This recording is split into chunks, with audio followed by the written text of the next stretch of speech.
We begin with a historic moment in Cuba. The U.S. and Cuban presidents meeting in Havana for the first time in 88 years. CCTV's Michael Voss is on the ground there. Michael, what can you tell us about these meetings?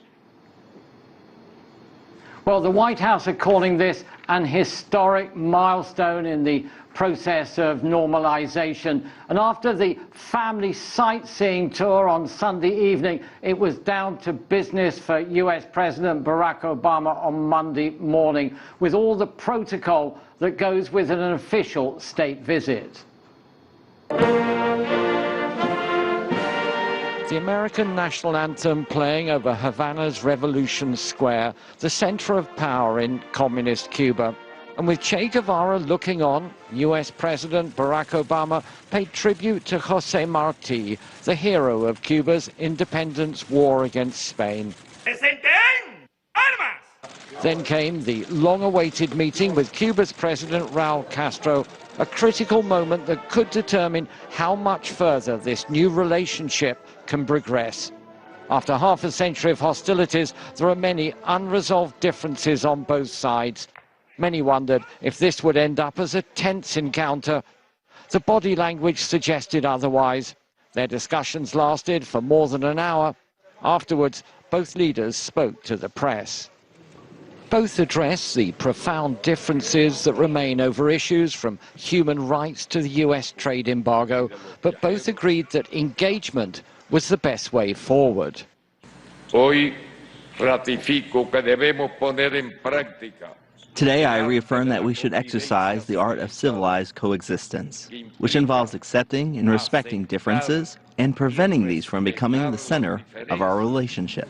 I guess ultimately what this comes down to, Andres, I have faith in people. I think that if you meet Cubans here and Cubans meet Americans and they're meeting and talking and interacting and doing business together and going to school together and learning from each other, then they'll recognize people are people.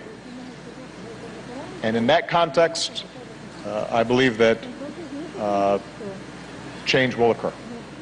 President Obama is expected to expand on this theme in a keynote speech on Tuesday morning, outlining his vision for the future. It will be shown live here on Cuban television.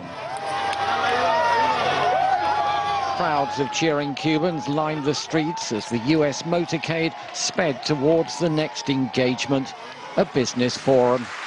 Thank you. This brought together some of Cuba's new entrepreneurs and managers of state-run enterprises, along with U.S. officials and business leaders. Obama spoke of the benefits of entrepreneurship to the Cuban economy and U.S. interest in the market. Mike, the final event of the evening was a state banquet hosted by Cuba's President Raúl Castro, and where First Lady Michelle Obama joined her husband for the event. Mike. Michael, these two countries have certainly had their differences, but there's one thing that brings them together, this love of baseball. We think of Louis Tiant and Tony Oliva, Tony Perez, all these great stars that have come to the United States from Cuba. Talk to me about baseball and how that's kind of, from a symbolic gesture, how that's being an important part of this visit. Yes, the very fact that the final event of this tour is a baseball game between the U.S. national team and the Tampa Bay Rays, the first Major League Baseball team to come to Cuba in many years. President Obama will be there. We don't know whether he's going to throw the first pitch. It is an issue. It's a love of sport that both countries share, but it is also a very divisive issue at the moment, because under U.S. law, Cuban players are not allowed to go straight to the U.S. and enroll in the major leagues. They have to defect. They have to go out through a third country. At the same time, Cuba has to relax its rules to allow Cuban players to go to the U.S. This is something that the two countries are working very closely together on, and we're waiting to see if there is going to be a major breakthrough here. Michael Voss live for us in Havana. Thanks so much.